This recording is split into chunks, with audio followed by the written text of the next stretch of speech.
We are here with episode 7 of Session Stories. It's my favorite shops, plural, on the planet that I've never been to, and I'll tell Cliff why. But I'm here with Clif Jones, LA Vintage Gear, engineer extraordinaire, that we're going to get to all that. Well, so I got to tell the story real quick. I've never been to LA Vintage Gear in my life. I actually have been out in front of your first storefront, but it was closed, and I was there for a work trip. But I don't know how many years ago it was, but there was a quote that you gave once. And I remember it was a really cool quote. It was like, I just wanted a place where my friends could come and hang out. And for some reason, I'm probably misquoting it. And if I am, correct me. But that always stuck with me. And so I just kept following the shop. Some of my guitar idols, without question, Mr. Landau, Lukather, people that were walking in and out of your shop that you've worked with and known. And we'll get to that. But it just one thing after another was such a connection. I just thought the whole thing was a cool vibe. And of course, then I saw the guitars you were carrying, and I said, I think this might be the coolest guitar shop on the damn planet. And I've been to a lot of them. And so I am this massive fan from afar, and it is on my bucket list to get out there. And but in the meantime, the closest thing I could get was to grab some shirts. And so that's how the shirts started. Then it became a thing. I'm like, you know what? I like what Cliff's doing. I'm just going to support it from afar, and we'll go from there. So that's how that all began. And so I'm a huge fan of yours and what you've done and what you've built. And I couldn't be more pumped to talk to you. This is awesome for me. So question for you, just right off the bat. You've been wearing, that's how I connected with you. I saw somebody says, hey, this guy wears your swag all the time.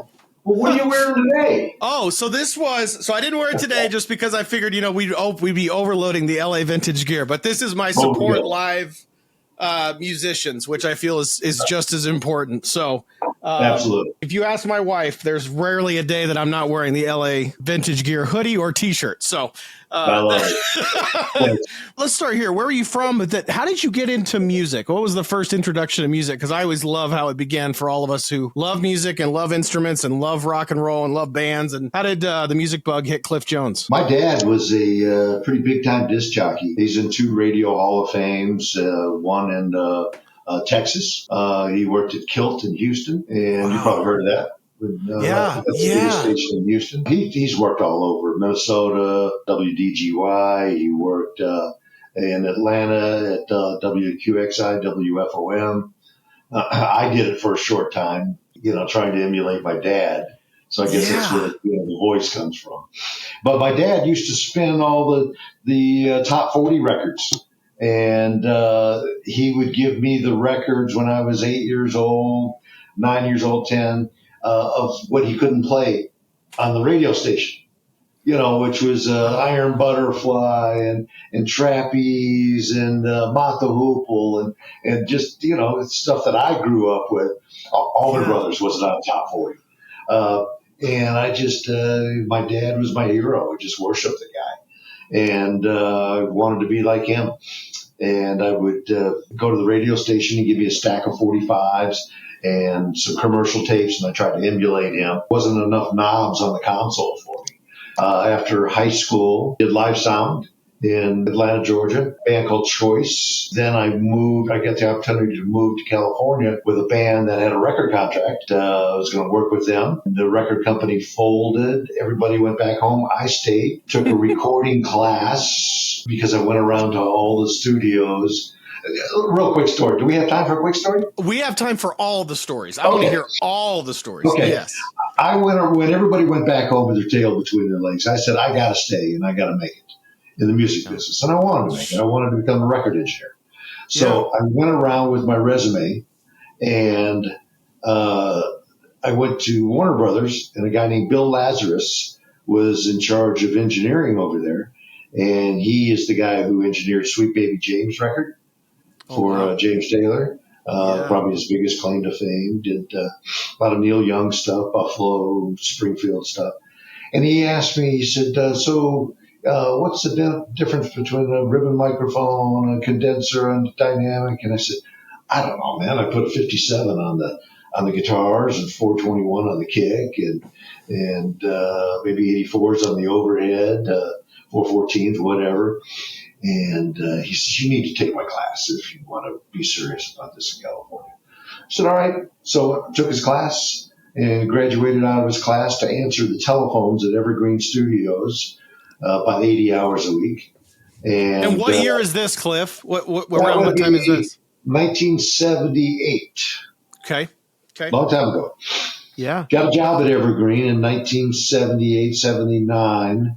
It was a film studio, film and TV shows, and worked there for a while, answering telephones. And I got to work the stage, taking orchestras down twice a day, 45 piece, 90 piece. Wow. We scored Going in Style, Black Stallion, Urban Cowboy. I got the opportunity. A friend of mine was leaving the Village Recorder. Rock and roll, baby. I had to do rock and roll. So I went over to the Village, and I was planted there from 79 until I went independent in 86, I guess. Yeah. Okay. Then fatherhood came about, had a son, and marriage didn't work out because of the studio hours. So I had week on, week off with my son. I got out of the business to raise him. Sold gear out of my house and raised my son. And I still had all the friends from the studio, Landau and Tim Pierce, and I know I'm dropping names, but that's what this show's for, right? That's what this show's for. Absolutely. Yeah. So Sklar and these guys were just so nice to me, and we continued to be friends outside of the studio. And Mike and Tim asked if I wanted to sell some gear for them, and I said, yeah, sure, because I was dabbling around and selling gear. So one thing led to another. I think I ended up doing probably 200 pieces of gear for Mike Landau, and 30 or 40 for Tim at least, and Luke, and all the cats.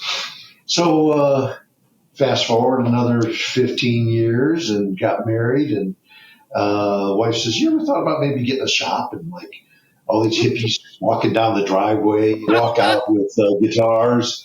I like these cats, but you ever thought about getting that out of the house and doing it in a private place? I said, yeah, that's a good idea. So my friend Dave Phillips from LA Sound Design, actually Tim Pierce told me that he had a space open next to his shop. So I went and checked it out, and I said, yeah, this will do. I could have my Beatle rehearsal room in the back, and then in the front I'll do a storefront. So I did that, outgrew the space, moved to Magnolia, kind of outgrew that space, but I kept it and opened up a second store in Studio City.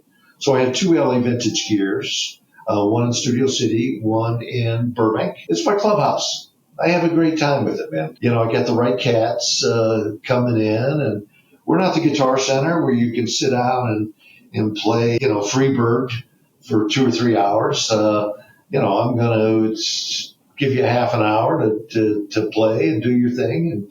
But we get the pros in, and it's just really great when you get like a Val McCallum coming in and saying, Cliffy, what do you think about this amp? Or what do you think about this pedal? And I said, yeah, that's cool, man. But, for your playing, I think this would be a better pedal. Sure. Check it out. They buy it.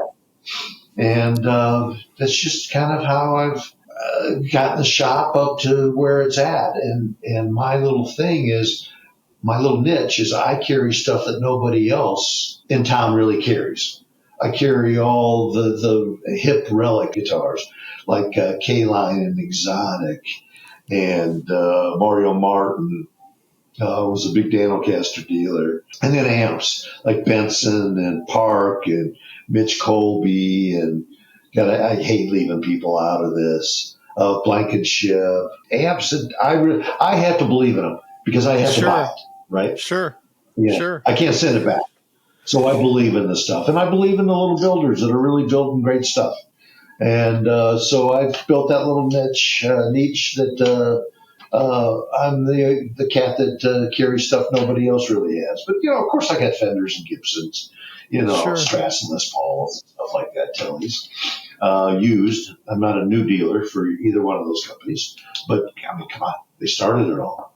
Well, as a tiny little builder, I really appreciate what you do. I'm a one-man shop over doing my stuff, which my wife one day is like, whenever we can get the Nitro booth out of the garage, that would be great. I didn't know. Yes, I felt like the older I got, the more I spent all this money, and I got the guitar, and I was just like, God, this is $4,000. I'm trying to understand, and I would always repair people's stuff. I was kind of the Floyd guy, when I was in bands. They're like, I can't get this thing to balance, and the G string's coming out of tune all the time. And, how do you get yours to stay in tune and, blah, blah, blah. And so I was just always doing that. And then my uncle was a big inspiration for me. And he had one of those made in Japan Squires that were so good in the early 80s. Yeah. I think it was like an 81 or an 82. Yeah. That's what I grew up on playing, was that Telecaster of his. It was a made in Japan, Squire. And when he passed, I got it and the nut shelf was broke. And, it's one of those where I didn't want to get rid of the neck, but I was looking at him like, I don't know what to do with it. So I took it to a shop and I got it back, and it wasn't that they did a bad job. I had a replacement fender neck, and I just said, here's the old school nut I want it, or our string retainer I want you to put on it, put this on it, put that on it. Long story short, I got it back, and I was just like, it's okay, but for it being my uncle's guitar, it's not right, and so I repaired it myself. I restored it. I put it back together. I got the finish back to where it was. And then I had a guy in town that was getting reclaimed wood from old homes in Omaha that was made out of eastern white pine. And so then he had Telecaster bodies. And so then the guy's like, will you make me a relic? And I'm like, sure. And the guy's like, how'd you relic this? I'm like, because I screwed up enough guitars with nitro that I know what it actually looks like. I burned a cigarette on it, and I know what that does to the paint and everything else. So anyway, I told Michael Nielsen this when we did our interview. It started with 3 and then 5, and I think I've built 50 now in the last 24 months. And I love hearing people support small builders. Like for me, my whole point of the business was not to make a bunch of money on it. Honestly, it was if I could provide a guitar to a kid and they get it and they go, holy shit, this is amazing, and they didn't spend over $2,000, and I can somehow make that a feasible business here in Omaha. Yeah. That's kind of what I wanted to do. And so that was the reason I started it. So when I hear somebody like you saying, hey, I want to help small businesses, or small builders, I should say, one of 10,000 reasons why I'm a big fan of you and your shops. I just think it's awesome. No, thanks, man. Well, why don't you do us both a favor and go knock on Warren Buffett's door and tell him you don't seed money. Warren, would you like to invest in a small guitar business? Yeah. And then get a little pinch for me. Yeah. Trust me. I think Warren will be on board with Clif Jones and LA Vintage Gear. It's selling J-Tall guitars that'll be the problem. I want to go back to the Village for a second. So you take this class and then you go over there. And when you started over there, because I know you said you went from answering phones at one place to another. What did you start doing at the Village? Was it engineering? Were you? Well, tell me about all like kind of that upward momentum and meeting all these folks as well. Well, by the time I got to the Village, I knew how to align a 2-track tape machine. I knew how to set up a session, and I had all the tools to be an assistant engineer. I didn't jump right into engineering by any means. But I jumped into assistant engineering, and I'm telling you, man, 80, 100 hours a week. Yeah. And I worked my way up to be an Elliott Shiner's guy as an assistant engineer. Well, it doesn't get better than Elliott Shiner. And so I was kind of learning that whole Phil Ramone school that Jim Boyer, Elliott Shiner, and Brad Lee came out of. But I got to work with everybody, every great engineer and every great producer. I could drop names, half the morning here of all the cats I got to work with. And the Village was just super happening in the 70s and the 80s. And it's happening now. It's just a great place started by Jordy Hormel of Hormel Meats. He was kind of the hippie of the family. I think late 60s, 69, something like that, and turned it into recording studios for Zappa recording there, and Sly Stone, and Steely Dan, real cult records. I had, all the tools to be a proficient assistant engineer, and I'm very meticulous about labeling stuff and wrapping cables. You set the mic, and then you dress the cables nice, and I think the music is better when when it's just a nice, tweaked environment. I probably did punk rock, probably just throw cables out there, but I didn't do punk rock. It's like Elliott Shiner. He, a lot of times he wear jeans and a nice pressed white shirt and a tie. Love and he, if they're paying him good money, hourly, daily, whatever, he wants to look the part. Yes. And, it's not just a hippie hangout. You're a professional. Yeah. Yeah. Yeah, I So, love that. I love yeah, that. I owe my recording career to Elliot. Mm. Thank you, Mike. Oh, very cool. That is Yeah. very cool. So you were probably assistant engineering and engineering on some pretty major records. Feel free to drop names, Cliff, on some records you were involved in. Streisand, Sinatra records, Rick Springfield, Kenny Loggins, Tom Petty, Wow. a lot of stuff. The whole reason I started Session Solos was because I grew up at a time where, as much as Hendrix was a influence on me and Stevie Ray Vaughan being from Dallas and those that are, everybody knows who that is. Sure. I grew up listening to the radio in the 1980s growing up in my mom's car or the babysitter's car or somebody else's car. And for every Cher record, there was this kick-ass solo in it. I'm like, well, who the hell is that? I was the kid, Rich Rankin and I talked about it. I was the kid that read liner notes, growing up in Dallas. And I was like, Me too. I want Me too. to know who was on that Michael Bolton. And that's how I became such a huge fan of John McCurry, was because of the solos that he did on some Michael Bolton record. And to this day, anytime I've interviewed a session guitar player, one of the funny questions I always ask is, hey, are you ever just driving around listening to the radio going, I don't know if that was me or not. I did so many. I don't know. I don't know who that, if it was. And it saddens me because between the Wrecking Crew, between Luke and Mike and Dan Huff and Tim Pierce and Michael Thompson and Dean Parks, gosh. Larry Carlton. Larry, oh my gosh. Yeah. It wasn't them just riffing out a guitar solo or doing a rhythm part. If you listen to them talk about the way songs were, it was like, well, I had to jump in and create a part. Otherwise the keyboard was going to take it. Or I walked in and there was no part. I wrote it. Mm-hmm. So in a way, they wrote the music along with playing it, or the engineers had a hand in, time. I need help on this part or on this part. Bob Cadway, they talked about him doing a riff on a Mariah Carey thing as a placeholder. And they're like, holy crap, Bob. That's amazing. We're done. We got it. Thank you. Brendan O'Brien on Black Crowes, the biggest song. I think he played the solo. Slash was supposed to, I don't know if this is common knowledge, but it is now. No, I don't mind telling it. You'll never work in this town again. They can't hold that against you. Slash was supposed to play the solo on, they came all the way out to L.A., so Slash could play the solo on, I don't Shake Your Money Maker. I don't know the name of the song. One of their big hits off the big album. And he didn't show up for the noon session. He didn't show up for the night session. And O'Brien says, just play it. He went out there, boom, done. Wow. That's what they used on the record. It's great. And that's why I started this channel. And I know I've talked to Rich about this, and I know Mike's not a guy that was probably ever going to do an interview. Doesn't mean I'll stop trying, but I mean, it is one of those things when I told Rich this, and I'll tell it to you, and I'm going to say it to everybody that knows these guys, is I don't think it enters their mind, my generation, because I'm not the generation that was in my 20s at that time, but I was old enough to be in love with music at an early age, playing piano at 4, guitar at 7. I was listening to hit radio in the mid to late 80s and early 90s. I did hear they probably influenced me more than a Hendrix or a Steve Ray Vaughan. Sure.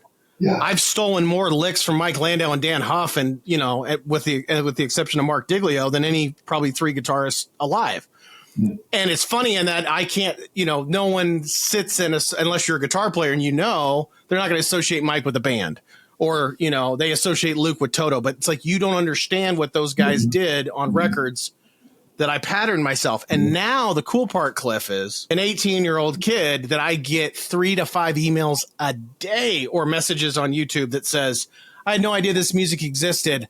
I'm hooked. Thanks for putting all the guitar tab out and all the guitar profiles so I can do this, because I have it down to the beats per minute. I have it, in the right key. It's all musically there. But that is why I started it. An exposure thing to me, to the guys that really caused me to pick up a guitar. So anyway, that's a long-winded, I apologize, way of saying. No. It's very informative, and it's your audience. It's your audience. Yeah, guys like you and others that didn't get proper credit, it still kind of ticks me off. So anyway, Session Solos is invented for that reason, to try to bring light to this. So that's why I ask you, feel free to name drop, because I think it exposes these kids to kind of what went into making these amazing albums and this music. And it just, Well, I just think it's the coolest. don't they know who we think we are? I don't care about the credits at this point. I mean, it's just I was there, and to Yeah. hear a song on the radio that you were there punching in, or you were there when it was first the track was created. Uh, that is a huge rush. Oh, I bet. It's just I what a bet. feeling to hear that, in your car or on your stereo system. Like I was there when, the first notes of that were played. Oh, it's so cool. Yeah. Cliff, that Yeah. is so cool. Yeah. It was all worth it. Those 100-hour weeks were all worth it. Yeah. The relationships that you made with those guys, I mean, you just working with them all the time. And it's got to be really awesome today to be like, gosh, we were working together back then and I didn't know who you were. You didn't know who I were. And now we're still hanging out all these years later. Just talk about those relationships that you built, throughout your career before you even opened up, the first LA Vintage Gear. But like, gosh, talk about that. That's just, to me, that says as much as the records. I just think that's so neat. You just kind of nurture a relationship. It's just pals. Yeah. You don't treat them like that there's the royalty, even though most of them are. You just treat them like they're anybody else, and you're interested in their story, and hopefully you have something to offer. And we're all just still kids at heart. Yes, we are. My wife says, how old are you? And I get through the first hand okay, but when I get onto the second hand, I get stuck like on this digit or this digit. I don't want to say this digit. This digit. I only get to hear Cliff, and then I'm done. It's just come on, you did life, man. You just gotta, you gotta have humor. You gotta have fun. You gotta have friends. If you don't have friends, family, and your health, you got nothing. Yeah, 100% true. And music. What was it? Music. I was going to say music. Somebody said it really well. They said if you didn't have music, the world would be black and white. There'd be no color. And if people didn't have different opinions about stuff, it'd be a bland world. It really would. The menu would be four things.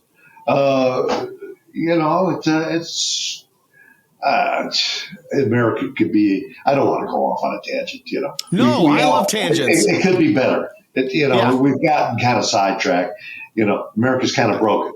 But I agree. If everybody was just nice to each other, just be nice to each other. Pay it forward. I know. Yeah, I'm a big believer in that. I was telling somebody the other day, I was like, it's real easy to get cynical. But when I'm 6 feet under, I'd like somebody to say, gosh, he put a lot of good stuff back in this world that's going to outlast him, and he was sure. I mean, I just remember he was such a nice guy and he had a big heart and he cared a lot about people. And I was like, that's 1,000% true. I feel like we've kind of missed the boat on that. It's like, I don't know. And nobody wants to be around negativity. Nobody wants to be around negativity. No, and my favorite new quote I got from another job doing an interview is if it's not feeding you, don't eat it, and it's like I like that a lot, it's like that's a good one. I'm going to keep that one.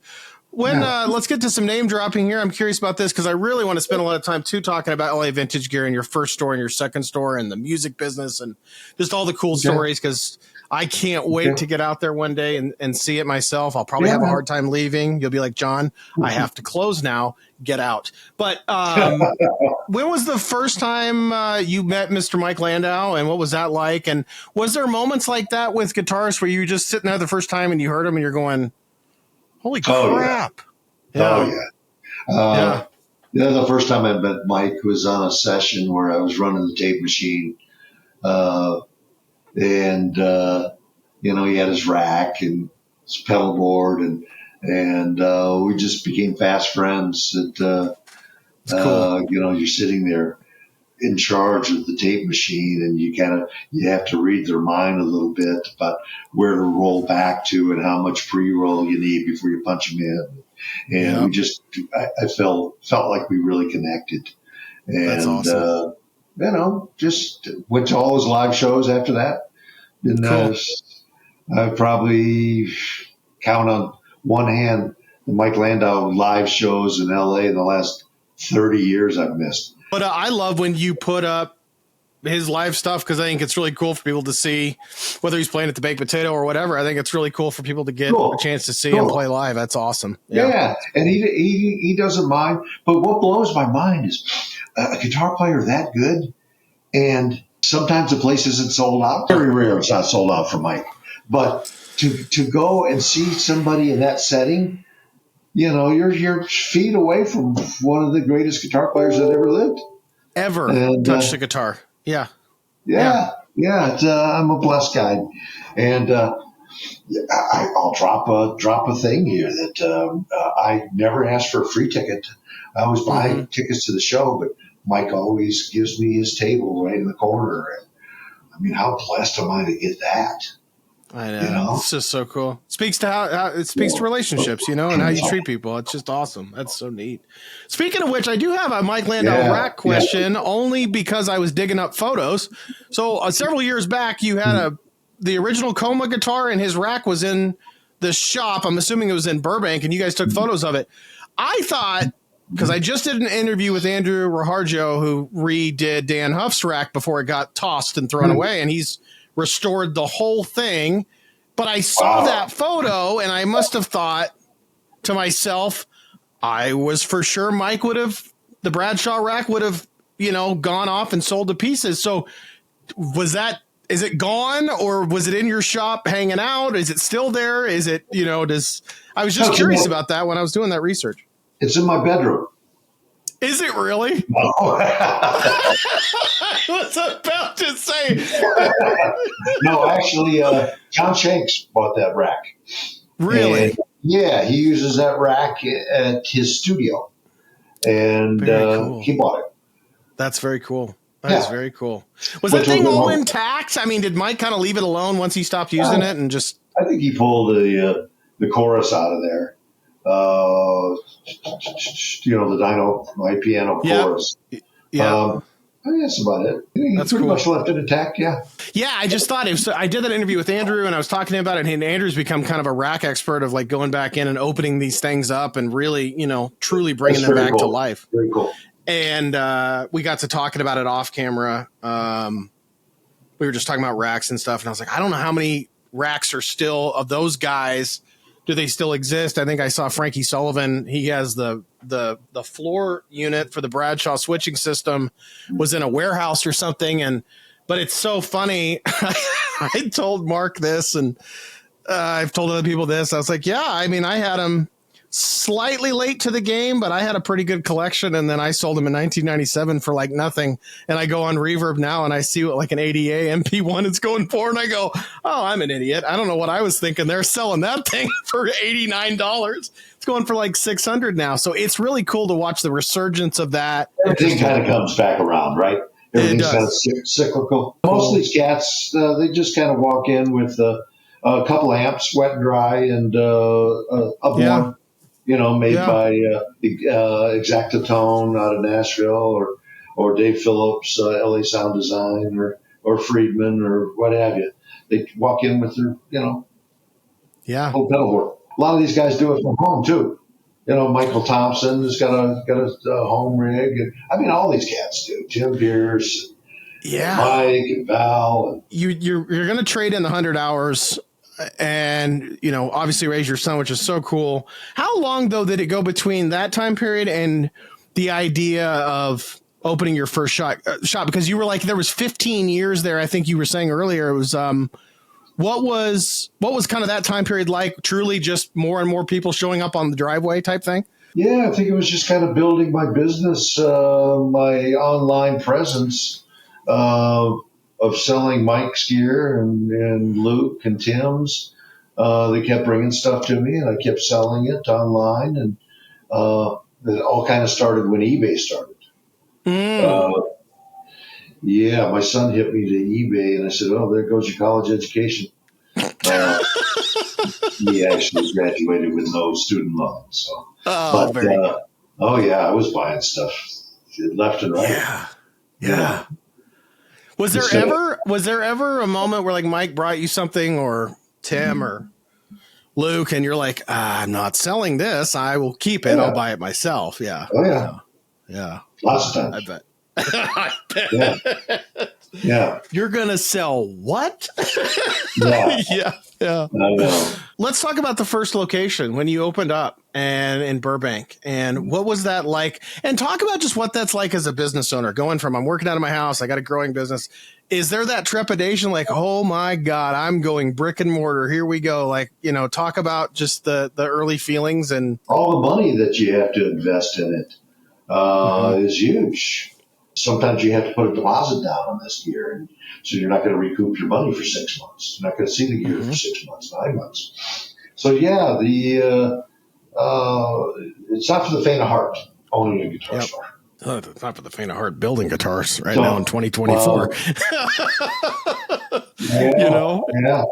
So I'd have a nice little bank account if I didn't have the two stores, with my 401ks hanging up on the wall. Oh, mine will be there soon. Tell me about the beginning.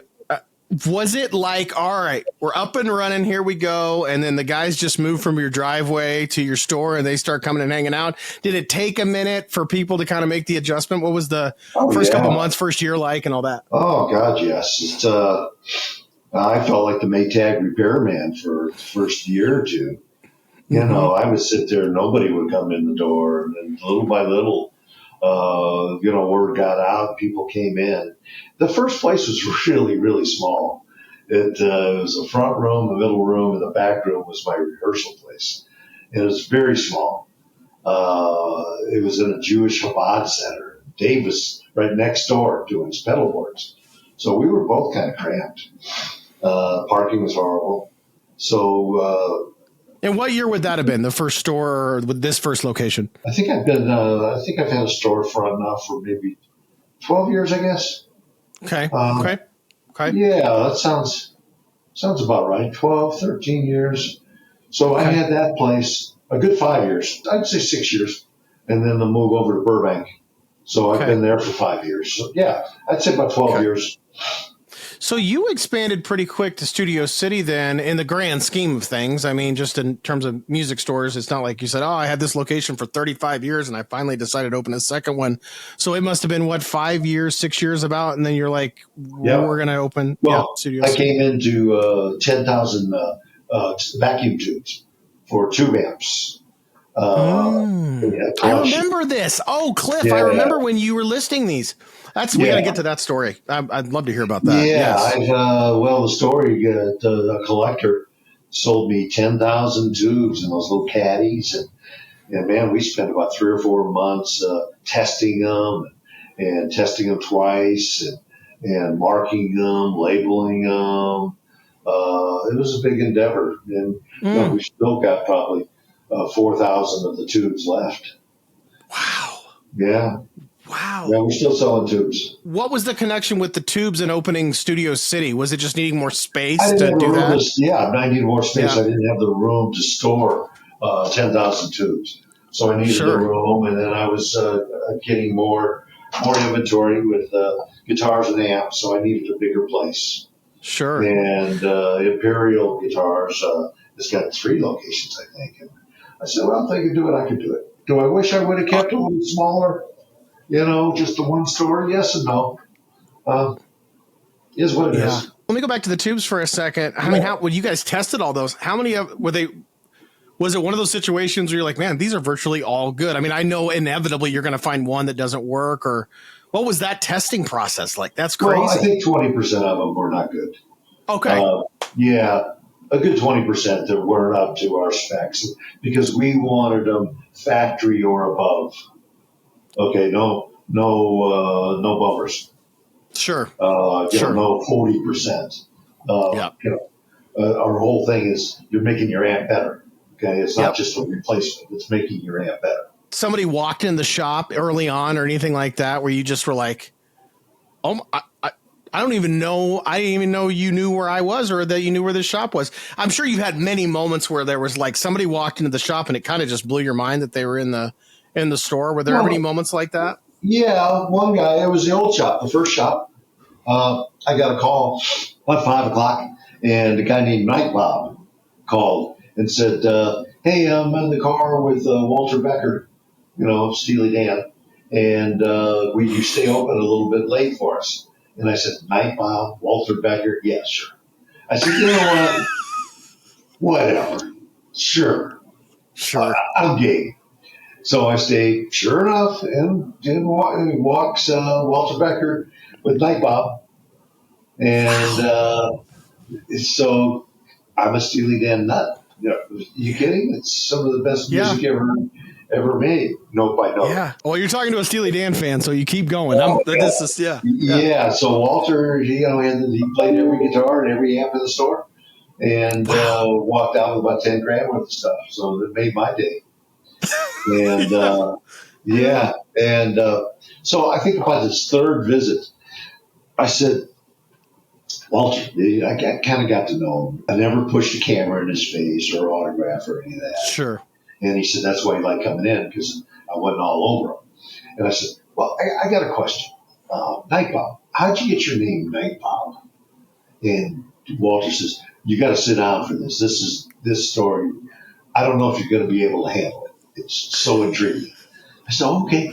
So I sat down. And so, Night Bob, how'd you get your name, man? And he says, well, I was working in New York at SIR rehearsal halls, and there was a Bob that worked during the day and a Bob me that worked at night. So there was Bob and Night Bob. And Becker says, isn't that like the most amazing story you've ever heard?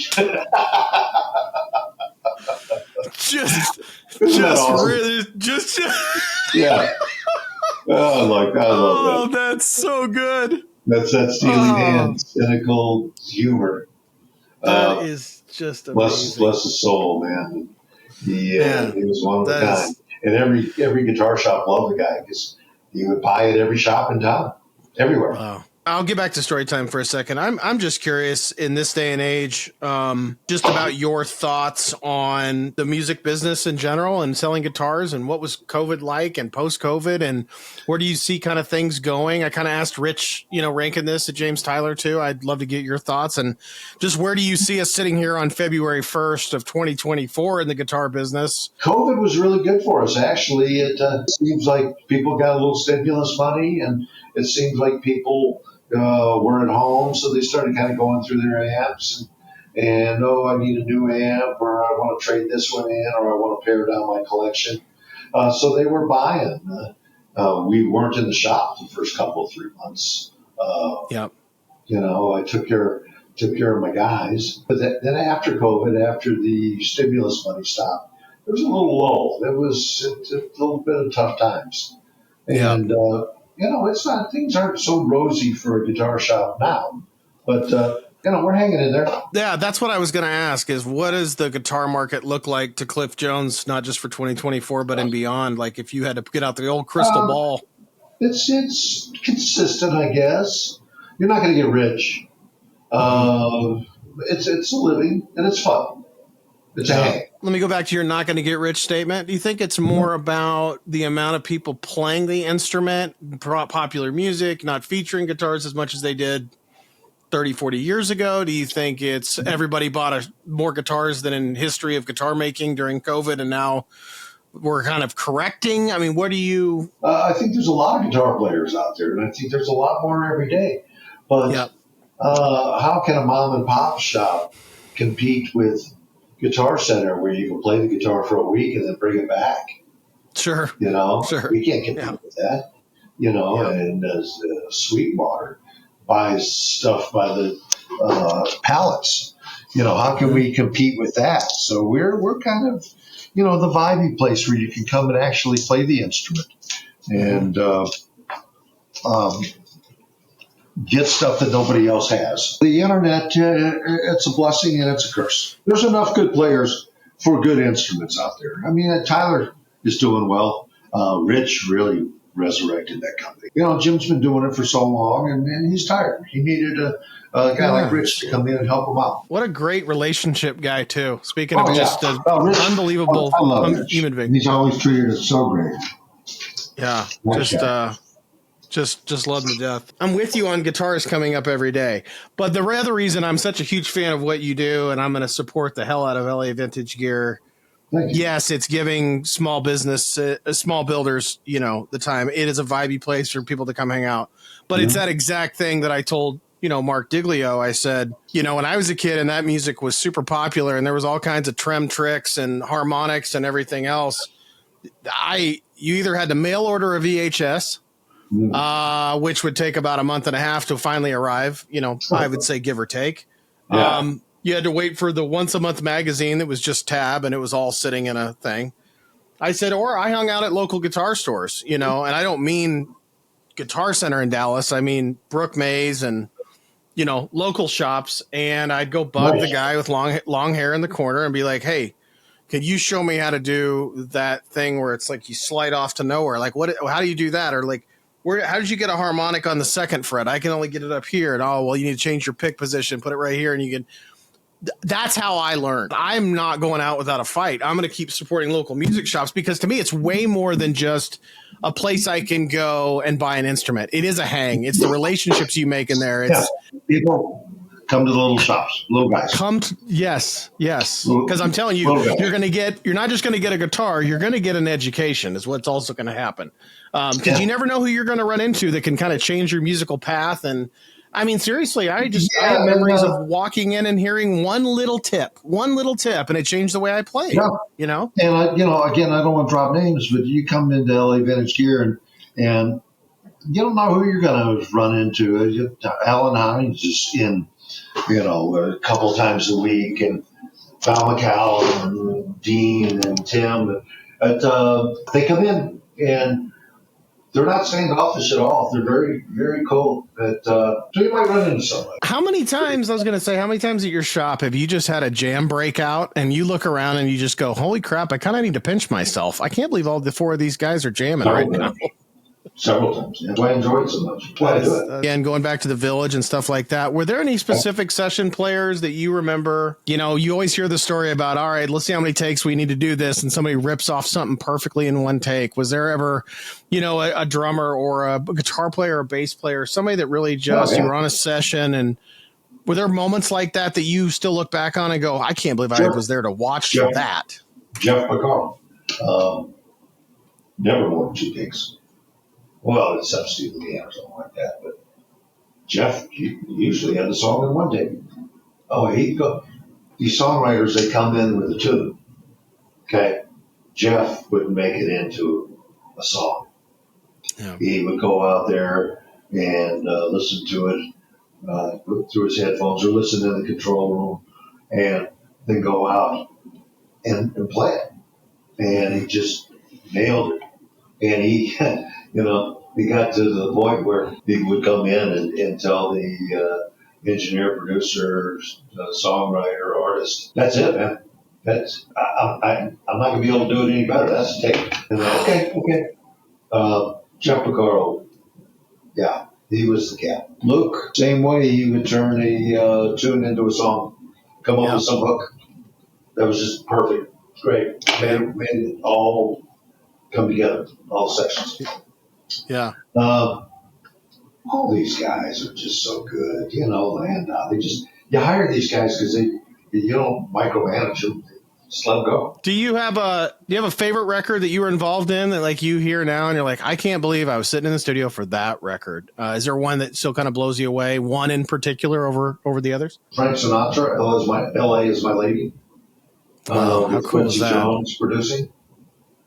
Just being around that.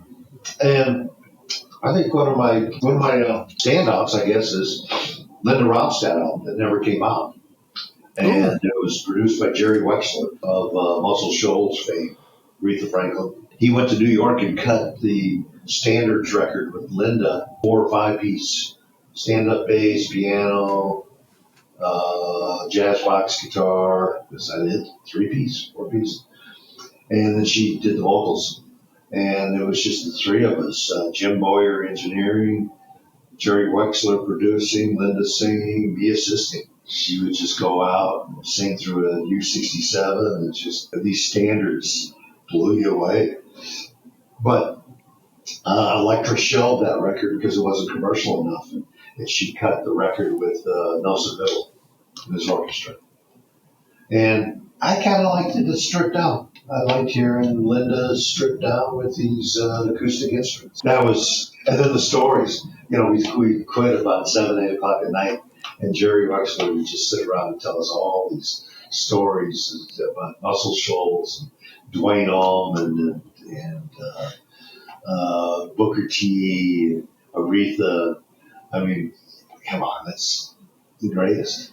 I have to say too, it just what's cool about the relationships you built is there's just so much funny stuff. One of the things I keep hearing about Mike Landau beyond being a great guitar player is just this phenomenal sense of humor. And I got to tell you, one of my favorite moments on social media ever was, I think you guys were all out somewhere watching a show, and I think you had left, and you actually left your credit card at the table, and everybody at the table holds it up and goes, "We're going to Hawaii." I think one of the cool things about Mike and all these guys is not just how great of a player they are, but I just constantly hear about how good of a person they are and how funny they are and just how cool they are to be around. And it's like, I think it makes it doubly cool for me to kind of look up to these guys as heroes. They're not just unbelievable musicians, but great people. Every one of them. Mike Landau is probably the most modest person I have ever met in my life. I told Mike, I said, if I had your talent, everybody would know it. I'd get a billboard on Sunset Boulevard, go, I am the shit. Get a big picture of me. I am the shit. And yeah, man, he's just so modest. And I can't believe it, how somebody can be like that. All these cats are. Yeah, they really are. What's your favorite LA vintage gear story? Do you have a moment when, you know, you guys had a party, or you guys had a moment when I know you had Lee Sklar's book signing was really cool. Just the photos from that looked like a blast. I just wanted to come hang out. What are your kind of your favorite moments since you've opened the shops that you look back on with, you know, you really treasure those memories? Oh, probably there's a couple of the get-togethers we've had, you know, when the little open house thing pre-NAM, when everybody starts, you know, coming in, Lyle Workman, who I haven't seen in a long time, and Dean Parks, and just, you know, and I see a whole room full of these people at a pre-NAM event or something, and it's like, this is fun, man. They're in my house, you know, they're digging it. This is fun. I really like it. When you were talking about a book signing with Lee, I was thinking Luke was there, and it was the three of us getting a picture. Luke is goosing me, and I saw him jumping in the picture. Luke, stop. He's another one I can't wait to talk to at some point, if I'm lucky enough. Yeah, he's a character. Yeah. The red couch that you always take photos on. Is there a story about the red couch, or is that just a piece of furniture in there? I always wanted to ask you this. Yeah, that's becoming legendary, isn't it? I know. See, I always look for the James Tylers. Just I'm a little biased, but I'm like, you know, I want to see when this. So when that white schmear shows up in front of the red couch, you know, I certainly take a second look. Yeah. No, that red couch, my wife picked that out for me off of Marketplace or something like that. And I like eclectic things and just kind of went to the shop. And that's been the couch. And I get people walking in and say, there's the couch, you know. And I got to be careful about what I wear, like this brawny shirt.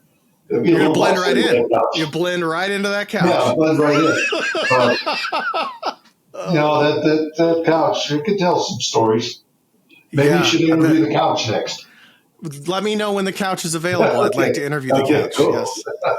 We had a guy help us, you know, with our pictures, and we don't try to blow them up so they don't look like the guitar.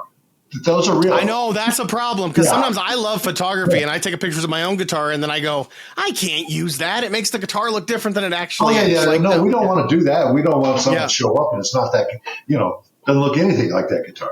No, we're careful. We just take the best picture we can. Cliff, I owe you, man. I'm going to come out and see you. You got my favorite shops on the planet, so I am going to come out and see you, I promise. I love being on your show, and I'll share a few of these pieces and get your name out there, and I like what you're doing for the guitar community. Thank you. Thank you so much, Cliff. Yeah, man. Have an awesome day, my friend. You too.